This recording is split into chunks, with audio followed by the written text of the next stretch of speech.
नमस्कार। आज हम शब्दों की एक खास दुनिया में उतर रहे हैं। अंग्रेजी के वो 100 शब्द जो कह सकते हैं कि वाकई ज़रूरी है। हमारे पास एक लिस्ट है, बहुत अच्छी तरह से तैयार की हुई लगती है। इसमें हर शब्द का हिंदी मतलब है और वाक्य में इस्तेमाल भी दिया है।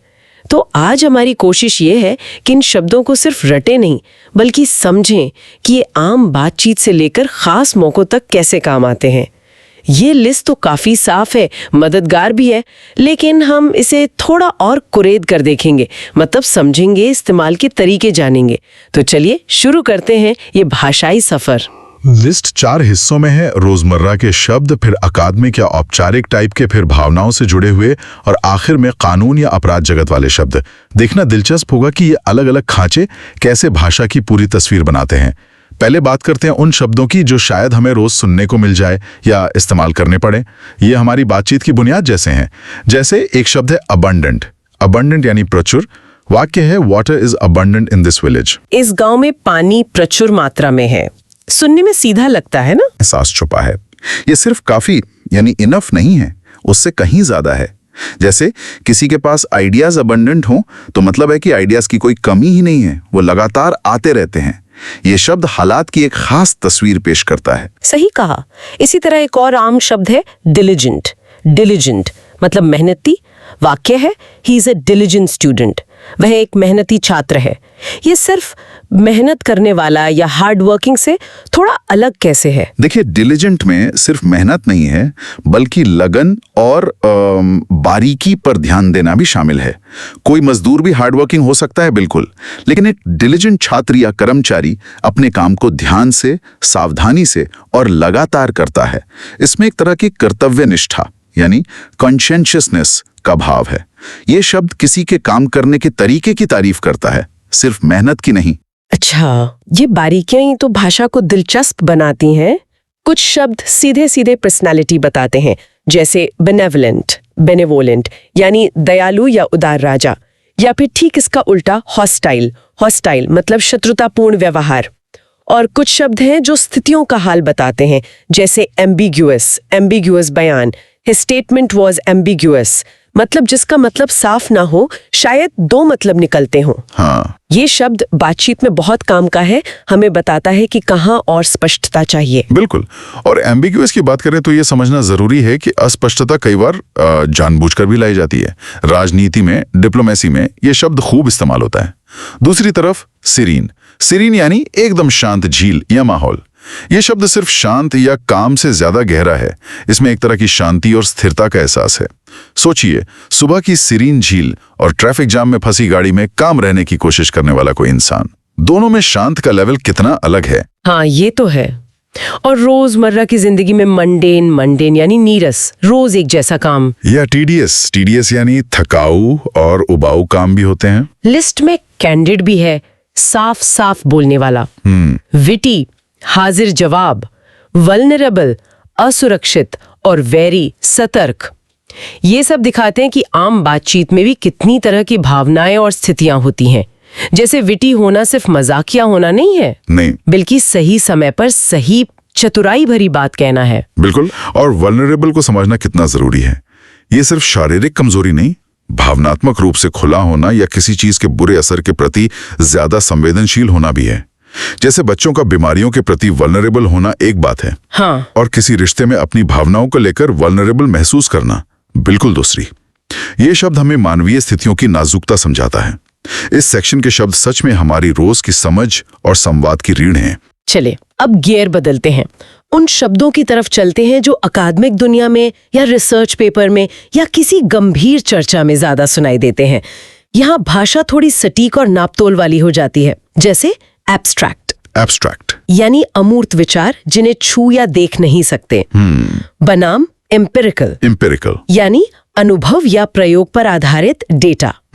ये दोनों शब्द ज्ञान के 2 अलग अलग स्रोतों की बात करते हैं। हाँ, और अकादमिक बहसों में ये समझना बहुत जरूरी है कि कोई दावा एब्स्ट्रैक्ट सिद्धांत पर आधारित है या एम्पिरिकल सबूतों पर। इसी तरह एक शब्द है कैटलिस्ट।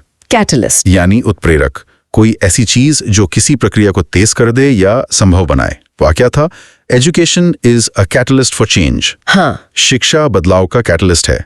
एक कितना शक्तिशाली विचार है। यह दिखाता है कि कुछ चीजें सिर्फ नतीजे नहीं लाती, बल्कि नतीजों की पूरी प्रक्रिया को ही बदल देती हैं। आर्टिकुलेट यानी अपनी बात को साफ और प्रभावी ढंग से कहना, या असर्टिव आत्मविश्वास से अपनी बात रखना बिना आक्रामक हुए। ये दोनों शब्द प्रोफेशनल दुनिया में सफलता के लिए कितने जरूरी हैं? बिल्कुल। आर्टिकुलेट होना सिर्फ अच्छी भाषा जानना नहीं है, बल्कि अपने विचारों को व्यवस्थित करके सही शब्दों में ढालना है। और असर्टिव होना दबंग होना नहीं है, बल्कि अपनी जरूरतों और विचारों को सम्मानजनक तरीके से व्यक्त करना है। अच्छा, दिलचस्प बात यह है कि ये दोनों कौशल सीखे जा सकते हैं।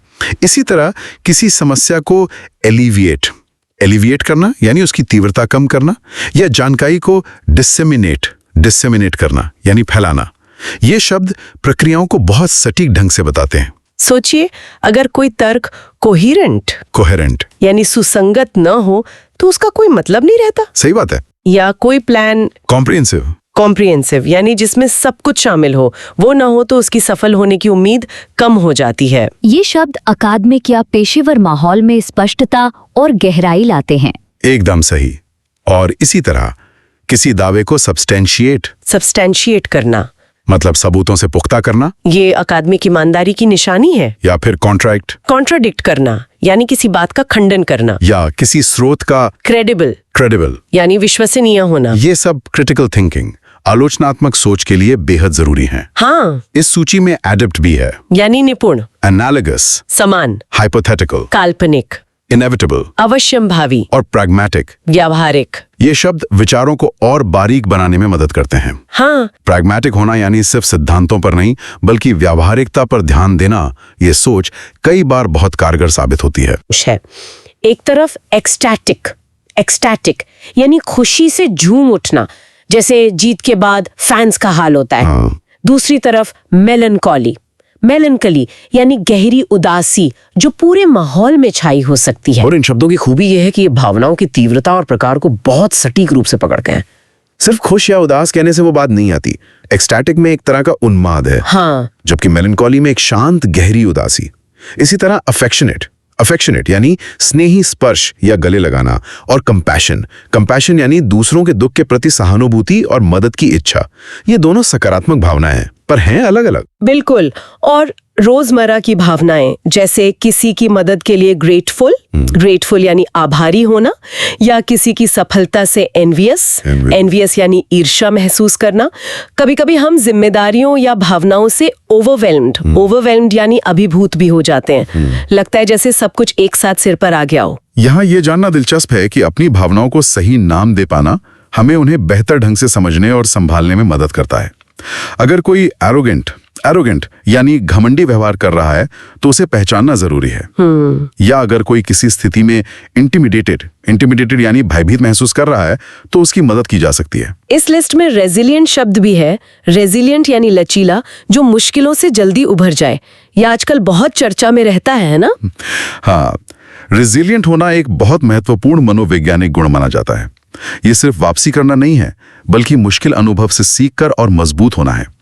इसके विपरीत स्टबर्न यानी जिद्दी होना, या सिनिकल यानी हर बात पर शक करने वाला या निराशावादी होना, ये रिश्तों और तरक्की में बाधा बन सकते हैं।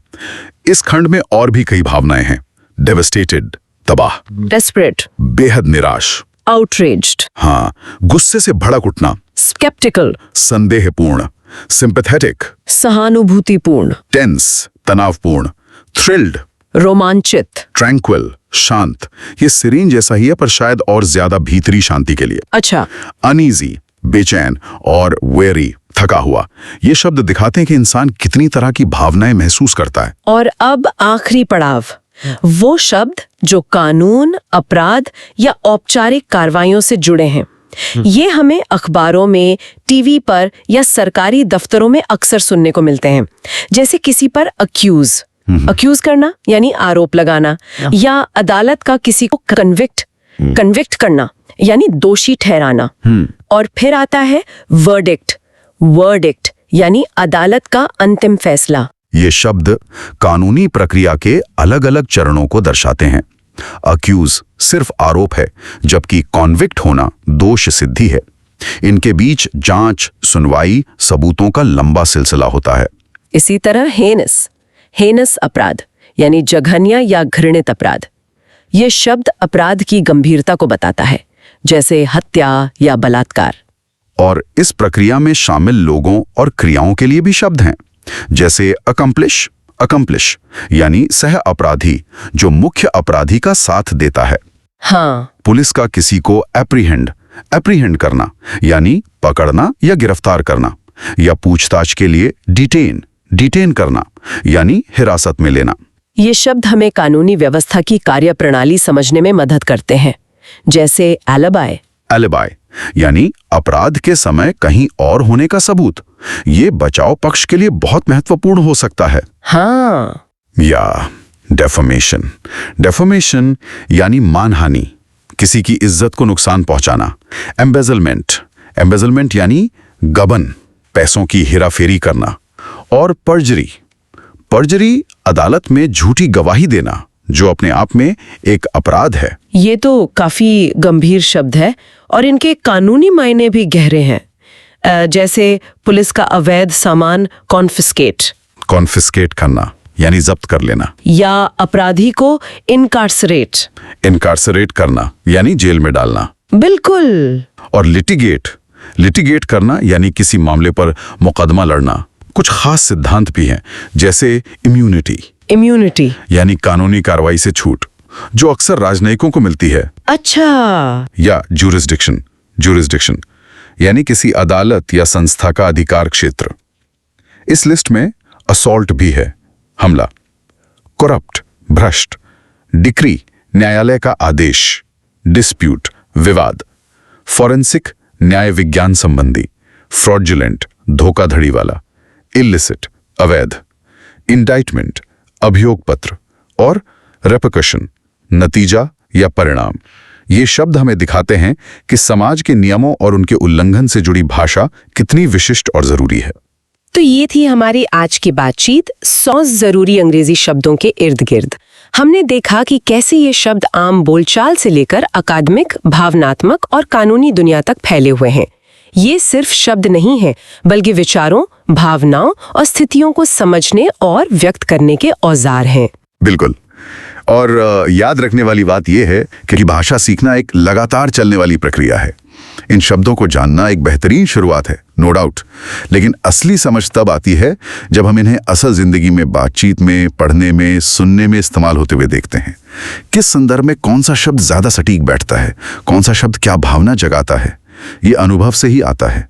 तो सीखते रहिए, इस्तेमाल करते रहिए। और जाते जाते सोचने के लिए एक सवाल, आज जिन शब्दों पर हमने बात की, उनमें से कौन सा शब्द आपको लगता है कि आपकी आज की दुनिया, चाहे वो काम की हो, पढ़ाई की हो या रिश्तों की, को समझने या बयान करने में सबसे ज्यादा मददगार हो सकता है? क्या वो रिजिलियंट है या एम्बिगुअस या शायद प्रैग्मेटिक? इस दिलचस्प चर्चा के लिए धन्यवाद।